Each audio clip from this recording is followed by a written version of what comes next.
Okay, we are recording, and attendees are in the room.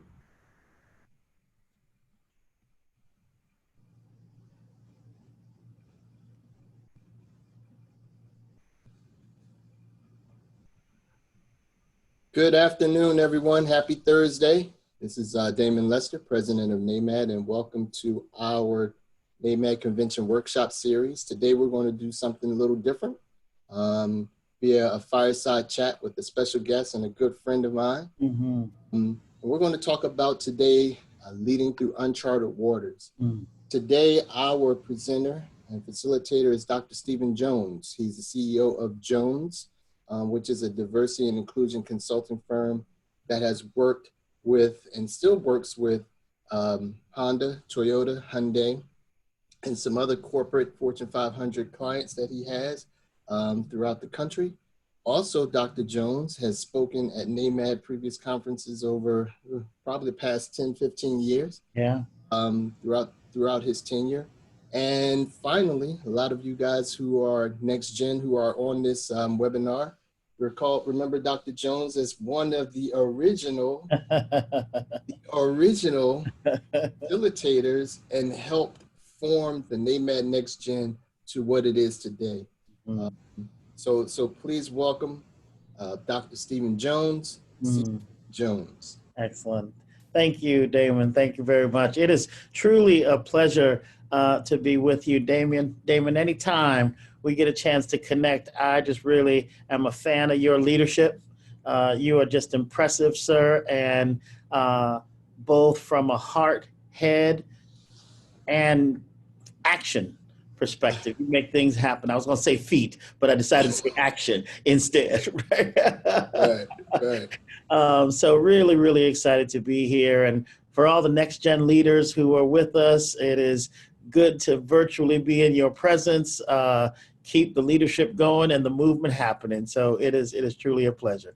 Yeah. So Dr. Jones, just to let the audience know that he and I were talking, and I was talking about the psyche that we have been faced with for the past 90 days or so, since, having to shut down immediately, having to change our old way of thinking and hygiene and things we can do, dealerships changing and furloughs and layoffs, all of the things that we have or are faced with within our environment today, that there is a lot of things that we are faced with internally that we haven't been able to articulate because some of us are suffering in silence. And some of us have to wear many hats. If you're a dealer owner, you've got a family, your employees, you have all of these different hats that at the drop of a dime over the past 90 days, we had to all worry out 24/7, 365 once this all hit us. And so Dr. Jones, I guess to lead into this, what does it mean to lead in uncharted waters? Yeah, it's a great topic and very relevant and important. The term unprecedented times is an understatement, right? And I think about it around, we have been through economic crises, right? We've been through public health crises. To go through both public health and an economic crisis at the same time, I think is part of what makes this just unprecedented, right? Never have we had the world be told stay at home, right? And so this idea of so many of the structures that we have taken for granted have just been blown up and stood still. Right? The idea that work is somewhere that you go to, right? Versus work as something you do, right? So many people, have just even the structure of, you drop the kids off at school, you go to work, you have, freedom from the kids, you're now, you're working, and then you pick up the kids, like no longer. Right? We used to say we spend more time at work than we do at home. Not anymore. Right? We are now working at home. But part of the unprecedented nature is, I also heard someone say, we're not working at home. We're at home going through a crisis trying to work. right? And I think that's part of the emotional toll that many people are feeling, right? The uncertainty, the feeling of how do I keep myself safe, my family safe, my employees safe, and my company, right, vibrant. And and I think those to me are part of the question around then what does leadership look like during these times, both leadership at home and leadership for my company, right? And then the other part about it is leadership is about paying attention to self. What do they say in the air when you get on the airplane, right? If the turbulence happens Put and your the mask mask on comes out, first. put your mask on yourself first. Many of us have had to look at our own physical health, right? To look at, do I have high blood pressure? Do I have diabetes?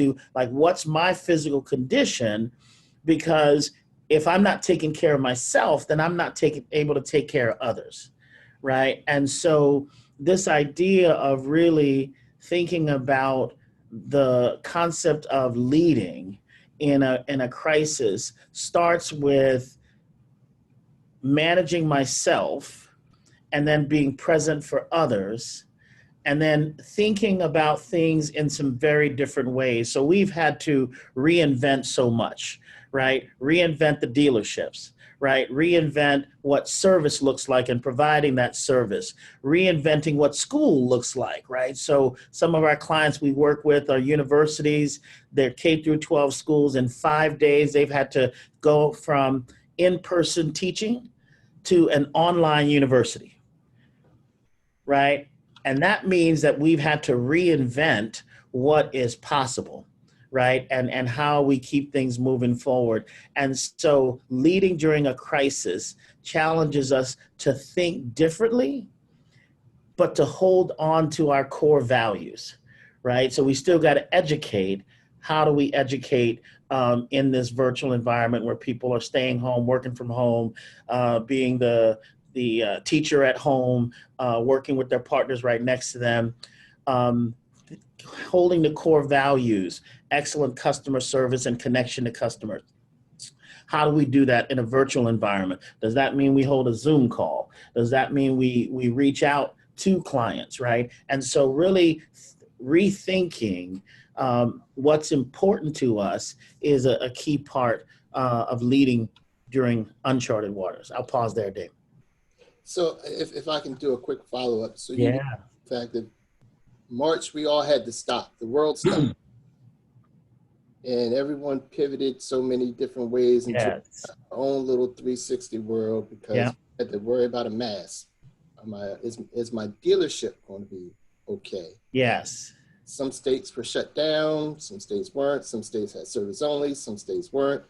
How do we sell vehicles? How do Yes. my employees employed to do another day, but yet we still got the expenses. And so for us to have lived through the recession Yes. and have been through the recession, it's been a lot of PTSD, even for me. Yeah.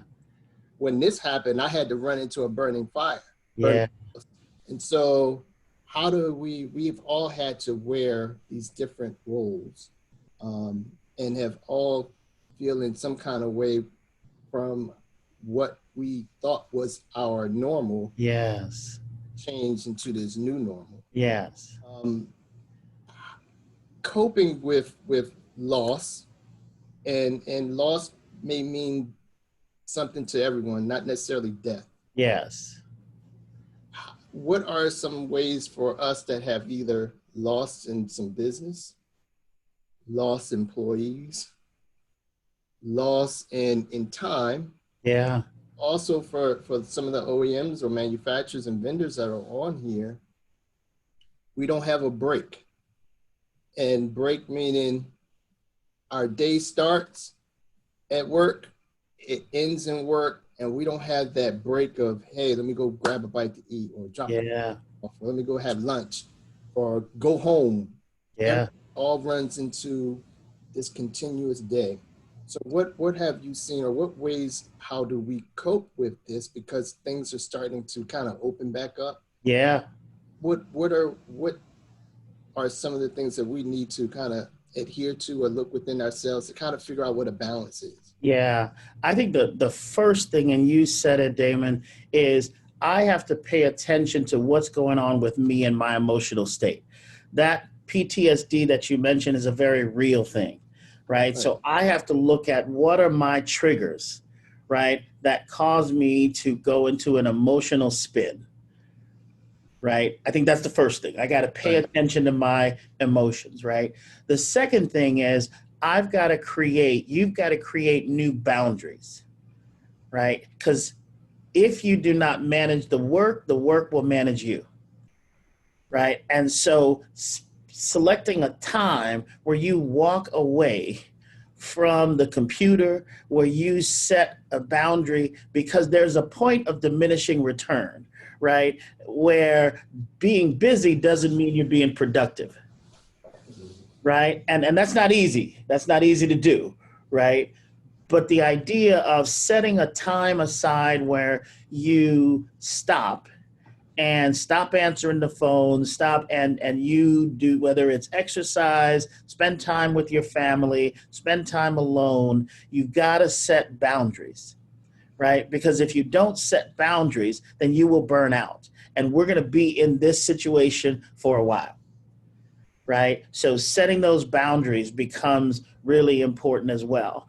And then the third thing that we've got to do is bring other people into conversations to innovate, right? We can't solve this alone, and we don't have all the solutions alone, right? Many leaders think it's, go in by myself, figure out the answers, and then, come from on high and give it to the people, right? We've got to bring it. I'll tell you, in my firm, we created 7 product teams.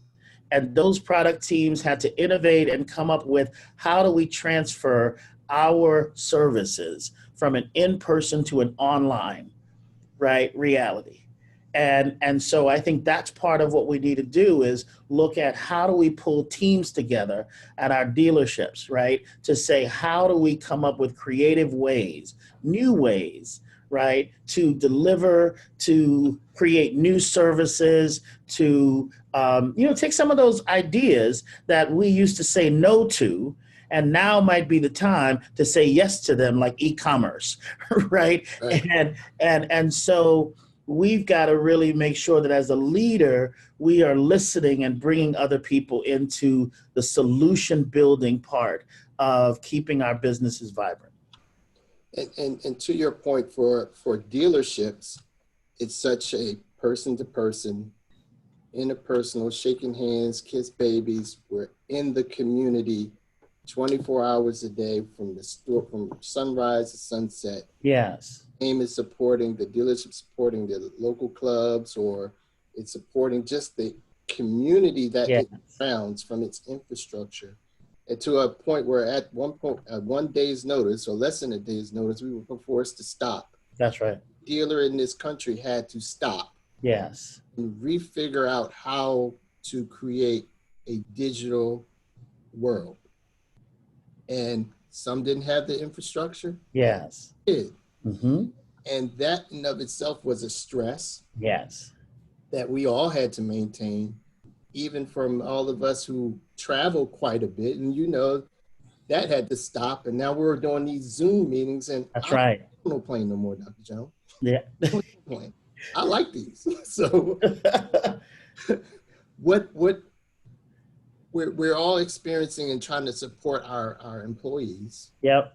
through these uncharted waters, and then Mm-hmm. we figure out how we can support our family. Yeah. Yeah. If we don't reside in the same household, there's relatives and family members and friends that we can't see Yeah. because we have to protect ourselves from them. And That's vice right. versa. That's right. How do we handle that? Because it is a lonely situation you're in. Yeah. The concept of safety as a leader during crisis becomes extremely important. How do I, and like to your point, Damon, all of a sudden we were told to stay safe, stay home, right? We were told to treat everybody as if they have the virus, right? And sometimes staying safe meant staying away from loved ones, right? Staying safe meant don't go and visit your parents who are elderly, or your, uncle or aunt or friend who has some type of physical illness that puts them at risk, right? And so staying safe became really important. And as we talk about reopening, it becomes very important because as a leader, people want to hear, how are you thinking about keeping me safe, right? Safety meant earlier on, make sure you have hand sanitizer in places, right? And safety meant wear a mask today, right? And we also know that in the African American community, as well as other communities, earlier on there was this myth that Black people don't get COVID-19, right? And so many people were like, I'm safe. My skin color keeps me safe, right? Yet turn around and look what we learned later on, that a disproportionate number of Black and brown people are dying from COVID-19, right? So for our community, this idea of staying safe, and sometimes that meant being alone, right, was about keeping ourselves and other people safe. As we talk about reopening, we also hear people going, do I wear a mask? Do I not wear a mask? Right? And the idea of, again, I want to connect back to my point around, we think about reopening, as a leader, people want to know, how are you thinking about my safety? Right? So wearing mask sends the message, I'm thinking about your safety. I'm wearing the mask to keep you safe, right? And because you don't know, and I don't know sometimes if I'm infected or not. I'll tell you a quick story, David. I heard at the beginning of this, a friend of mine who wasn't taking the COVID-19 serious, they went on a ski trip. Rented a home, 11 friends went out skiing. Unbeknownst to them, one of the members had COVID-19. Didn't know that he had it. Came back. When a colleague of mine came back home, she learned that one of the members had, the virus.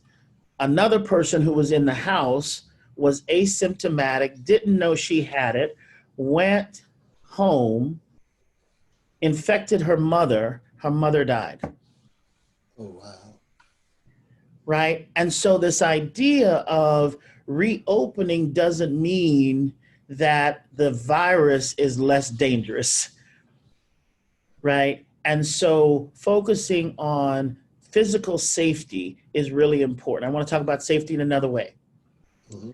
Emotional safety and psychological safety. As leaders, now's the time for us to listen to our employees, right? We've got to be flexible. We're all trying to figure this out, right? And so asking employees, do you have to take care of your parents, right? Are you having to teach in the morning, and would it be better to hold a meeting in the afternoon, right? As leaders, we have to let people know that we care about their current situation, because when we show our loyalty to them, they will show their loyalty to us. So speaking of or compassionate leadership, if that's even a term. Yes. On the safety piece. Yes. We're now in a world where prior to this, wearing a mask, we're looking at it like, what's going on with them? Yeah. Now, if you're not wearing a mask, what's going on with them? With you, yeah. Yeah. And so from an employer standpoint, we have some people who just choose not to wear masks. Mm-hmm. From as leaders in dealerships, or even within your respective companies or your workplace, leaders will have to set that policy. Yes. And fill in what they will not tolerate. Yes. Then there's a sensitivity involved with it, right? I'm assuming that, how do you communicate that to your employees or to your customers? Yes. Because every state is different. There really hasn't been a real federal mandate on how we need to protect ourselves, Yeah. how do, or what ways do we articulate that to our employees or to leadership, or create that environment that, safety first? Yeah. So I think the first thing is for us to make sure as leaders that we're getting credible information from credible sources, right? The CDC, the WHO, our local public health officials. I think that it's important for leaders to lead with science, to lead with what is going to keep the community, keep our family, ourselves, our employees, our customers safe, right? When we're leading, one part is to look at the guidelines, and the other part is for us as leaders to set the guidelines. We set the guidelines through our actions. I can't set a policy that says wear a mask if I don't have a mask on.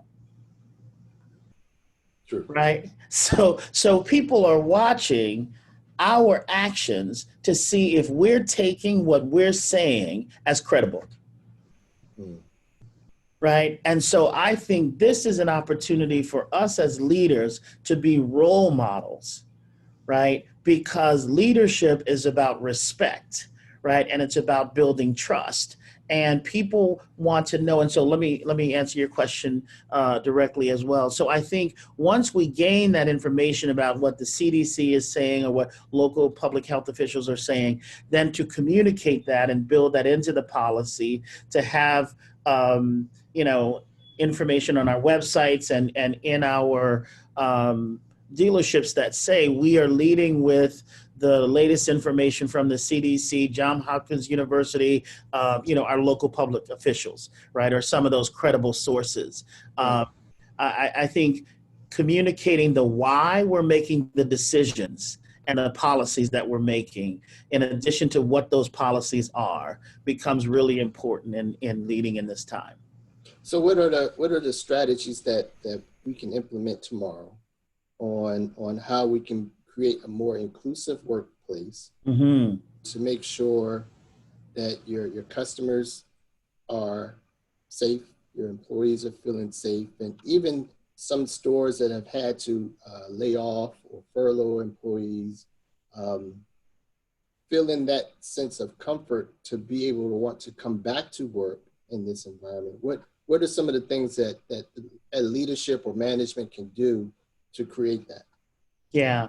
So I think one of the first things is what I mentioned about the communicating the why, right? When I walk into my office building this morning, there is a sign on the door that says practice 6 feet, staying 6 feet apart, and socially distance ourselves, right? Mm-hmm. That to me sends the message that's something we can put up, right? Hand sanitizers, giving out masks. We have some places that are giving masks to people if they don't have a mask.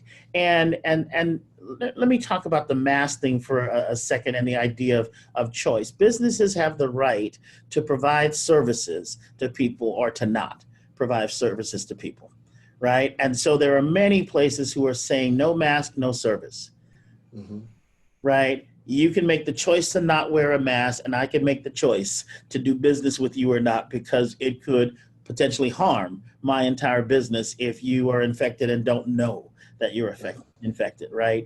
So I think this idea of communicating the why and having those signs up, having someone who is able, let's say at the door, to make sure that everyone is wearing masks and following the social distance, and if they don't have one, to hand one to them. I think the other thing is to communicate, right? So to hold, whether it's Zoom, all employee meetings, to do a Facebook Live to customers and, communicating to people how you are thinking about safety, the steps that you have taken, right, in your dealership and in your organization to keep people safe. I think that is really important. There's another part, which is people are going, employees are going, will I still have a job? You mentioned furloughs, right?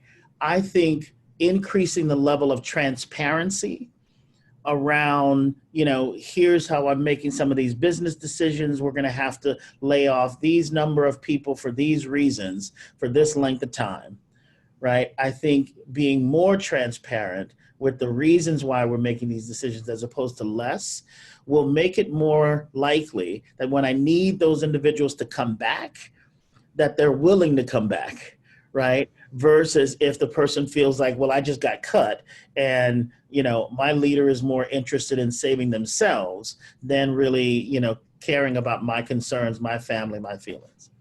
So to that point, as business owners, leaders, managers, there's a lot of uncertainty of what tomorrow will look like. Mm-hmm. Every day I get all these CNN blurbs about how many positive, how many deaths, how many this and how many that. And that we're always being surrounded by all of this negativity stuff. Yeah. So what since we can't promise tomorrow what it will look like, how do you lead through those uncharted waters?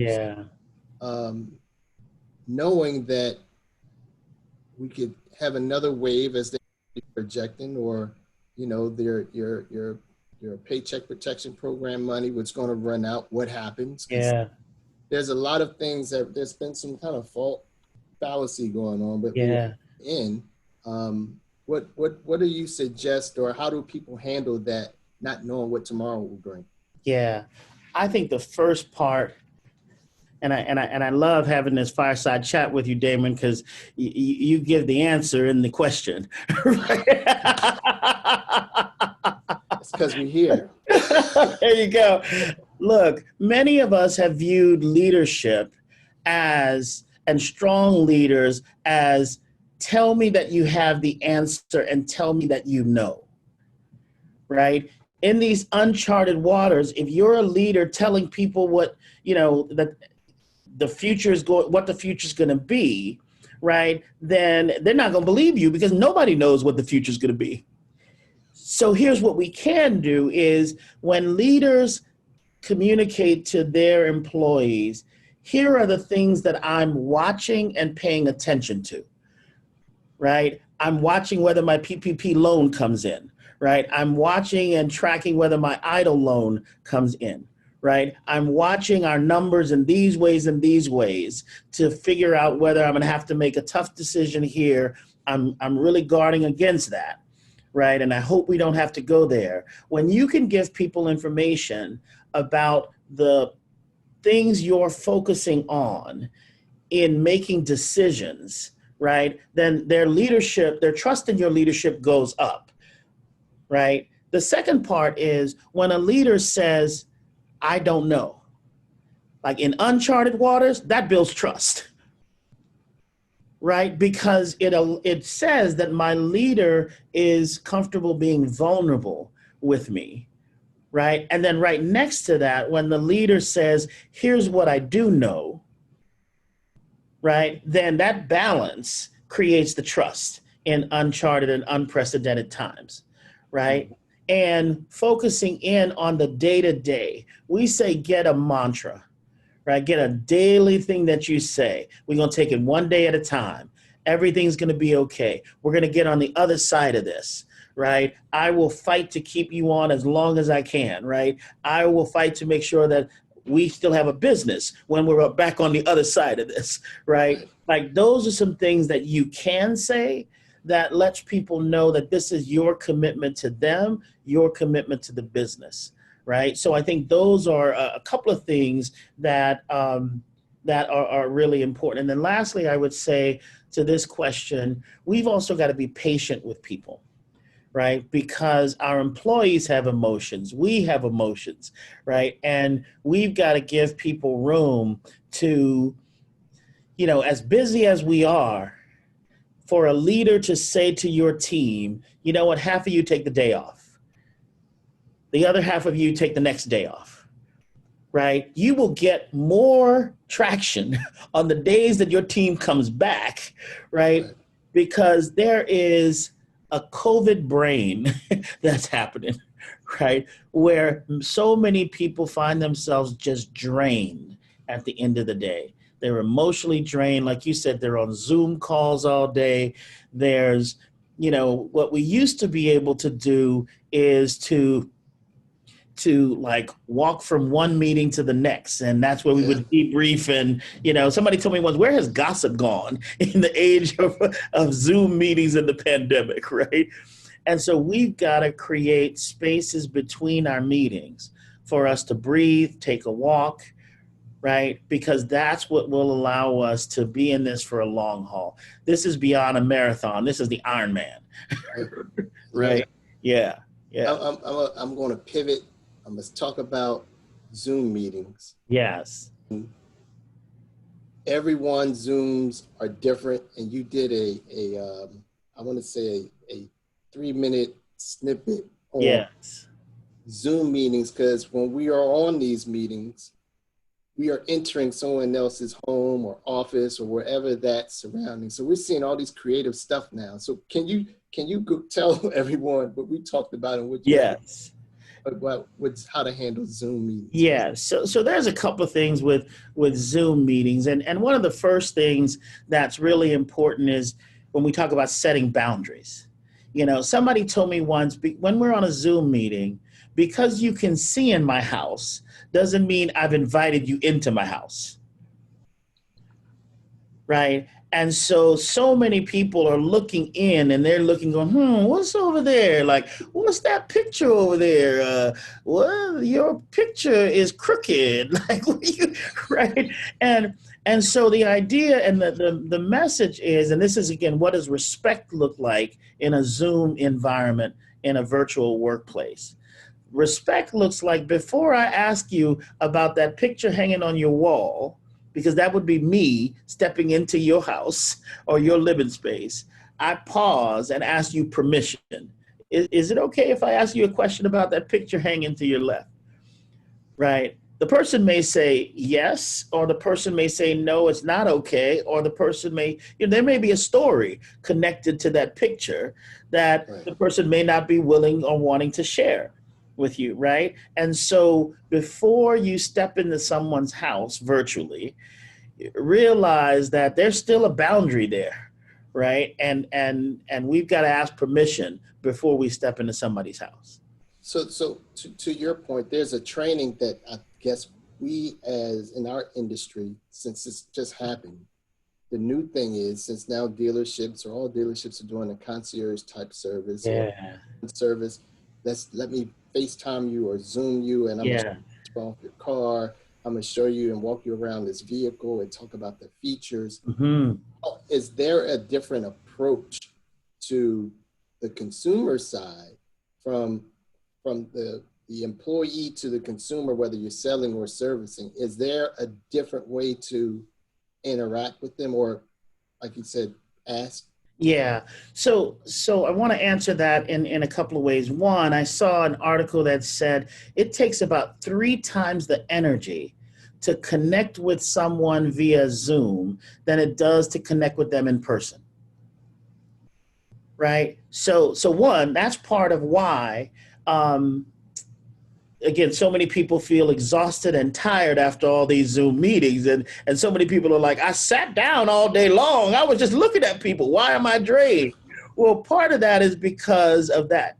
2, I would say, I saw another article that says when you're trying to connect with someone through Zoom, look at the camera while you're talking to them, because that allows a stronger connection than looking at the person on the screen. Because that's what most of us will want to do, is we'll want to look at the person as if it's person to person and we're talking to them. They won't feel as much of a connection as when we look at the camera, and then they feel that connection. So again, when we're making that connection with the consumer, with the customer, we want them to feel like we're talking to them versus talking at them, right?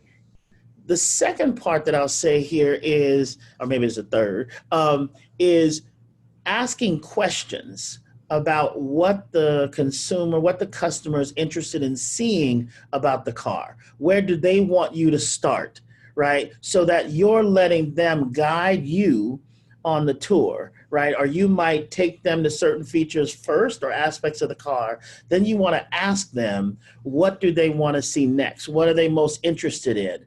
We say questions pull people in, statements are neutral, Mm. right? So you can still make that connection by asking the person what they're interested in, or what do they want to know more about, and that way you can still make that connection. The person feels like you're interested more in what they want versus being interested in what you're trying to sell. Mm. Right. And that concept applies both in person, we know, and it also applies even more importantly in this virtual environment. Man, thank you for taking that. Because see, I've been looking straight at the screen, not at the camera. And this I is look true, like this. right? And this is true for leaders as well. So leaders will hold virtual meetings, and we're also, and here's another tip when meeting in Zoom. Again, this article that I was reading talked about it's better to keep your screen on speaker view instead of the gallery view, which is like the Brady Bunch Hollywood Squares, Oh yeah.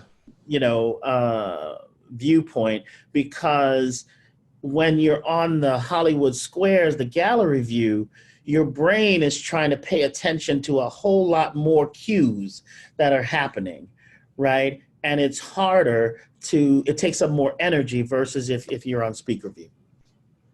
Man, that's a good tip because that's the view I always had it on. Yeah. Mm-hmm. Well, thank you. You Thank got you for it. that tip, man. I appreciate You got it. You got So it. before I open it up to questions, just you touched on how to increase morale, Yeah. and you touched on how do you make an impact for your team. You touched on it a little bit that you care for them. Yes. It's empathy, and you use an example about days off and alternate. Yes.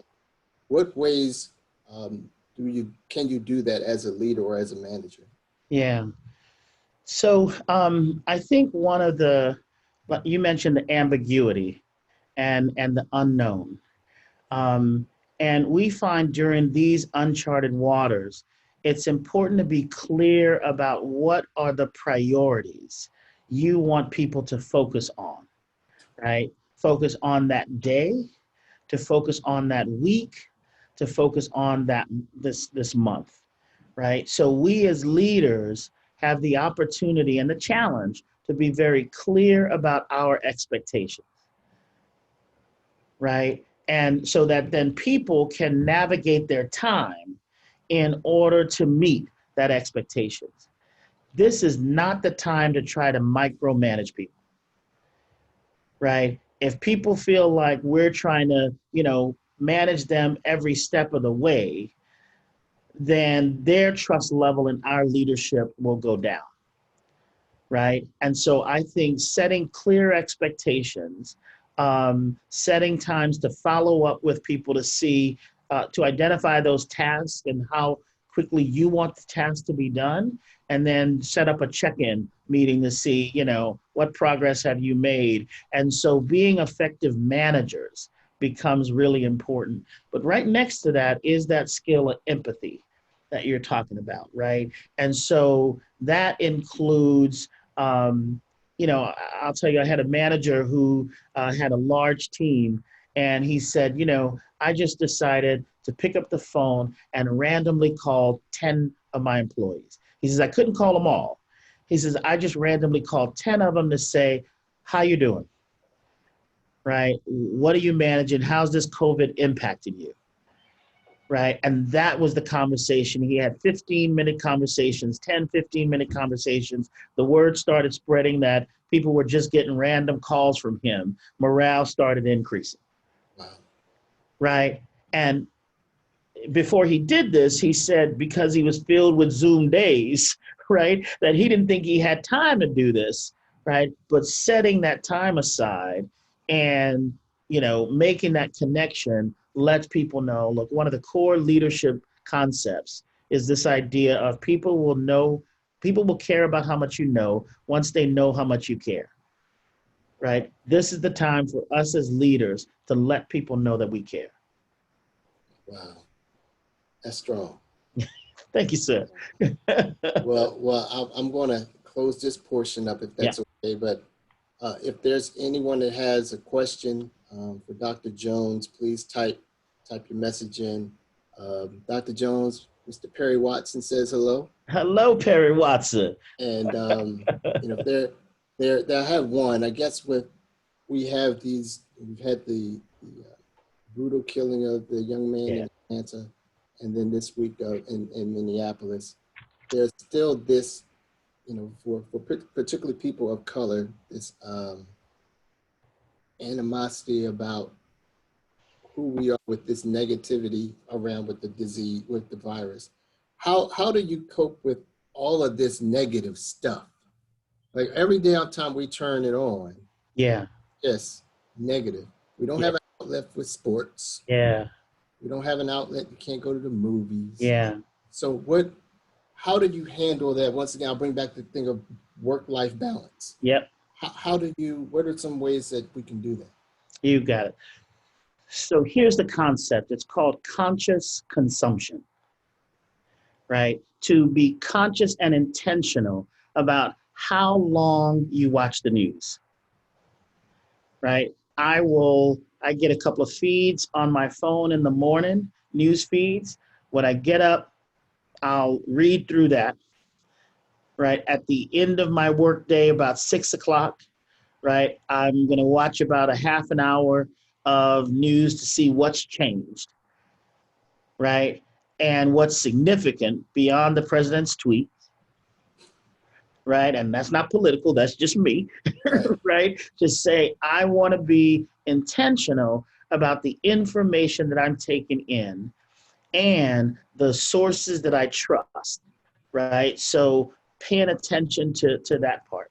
The other part is listening to the stories and the part of the story that's not being told, right? So we're not talking about the number of people who were infected and who healed and did not die, right? We're only focusing on, which is very important, right? The fact that we've reached 100,000 deaths and loss of souls is important to be aware of.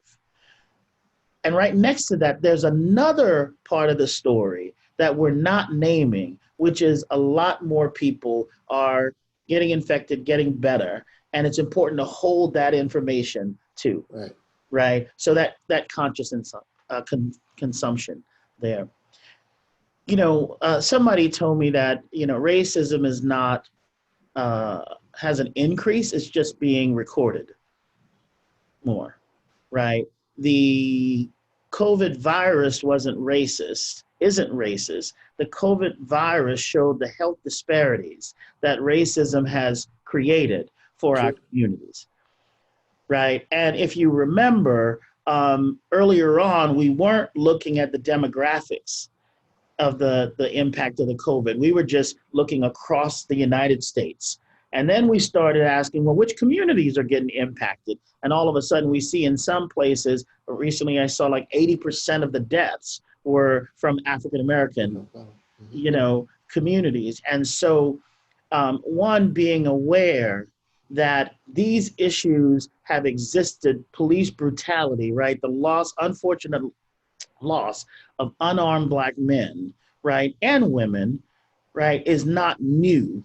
It's just another virus that is also continuing to be active and continuing to show its ugly head, right? And then the other part for me is, can I read a piece that I wrote? Yeah. Because part of managing ourselves through this is to allow our emotions to exist and to face our emotions. And here's a piece I posted on social media. That could have been me in Central Park. That could have been me jogging in the neighborhood. That could have been me with a knee severing the breath and flow of blood to my brain. That could have been me pleading for a human connection in each situation where I was no longer being viewed or treated as a human. Wait, that was me shot down as I struggled to take away the weapon of hate pointed at me whilst taking a simple jog. Wait, that was me having the police weaponized towards the color of my skin and the identity of my culture in ways too numerous to count, that apologies do not erase the lynchings, both metaphorical and real, historical and present day. Wait, that was me having my life choked out of me as I gave the play by play of my depleting life force to no avail, no relief, only to be heard by my mother, who had passed through the pearly gates of heaven 2 years earlier on the same day. As I, the onlookers, and video recorders predicted my fate to deaf ears that pressed the entire weight of history to intentionally repeat history, another Black man's life taken by someone representing institutionalized power and white supremacy. Another Black man's life taken without cause. My life taken without cause. That could have been me. No, that was me. No, that is me. Wow. On point. Definitely on point. Right? So we've got to name that